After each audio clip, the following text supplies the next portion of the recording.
British businessman Torquil Norman lived a life of adventure from his earliest days in the Royal Air Force to his own pursuit of aviation in a Piper Comanche, and eventually ditching planes altogether to try out skydiving. Norman found almost immediate success when he returned to the UK to form Bluebird Toys in 1980, including the production of successful toy lines such as Big Red Fun Bus and Big Jumbo Fun Plane, the global phenomenon of Polly Pocket in 1989, and the horror-adventure toy line of the early 90s featuring a world-traveling kid named Mighty Max. The Mighty Max toy line followed the Polly Pocket model of taking tiny plastic people and monsters and shoving them into small clamshell playsets. That'll stop you playing with my missiles. Fancy you dipping the pool? Have a good... So it's fitting that the first electronic game based on Mighty Max is Mighty Max Escapes from Skull Dungeon in 1993.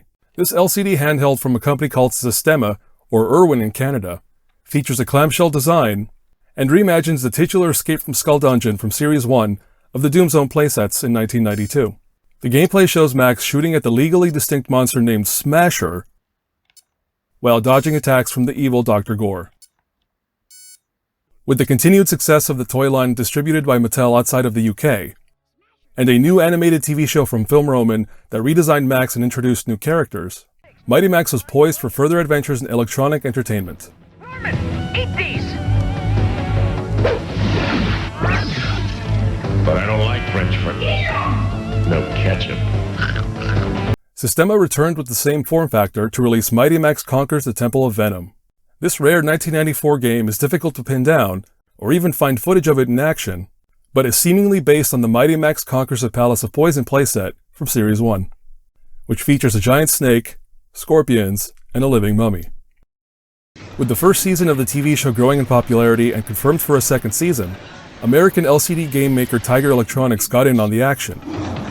Weekdays at 7 on TB50. And released their own Mighty Max LCD handheld in 1994. This larger handheld game features a linear progression through 4 stages of intense action, as more and more monsters fill the screen while the player attempts to dodge them. To win the game, the player must gather crystals to summon Norman the Guardian and attack Skullmaster, while also rescuing Virgil the chicken, fowl, actually. It was impossible in the early 90s to have both a booming toy line and a popular animated show without a video game publisher trying their hand at something for the small screen. And so players on Sega Mega Drive and SNES received The Adventures of Mighty Max in 1994 and early 1995.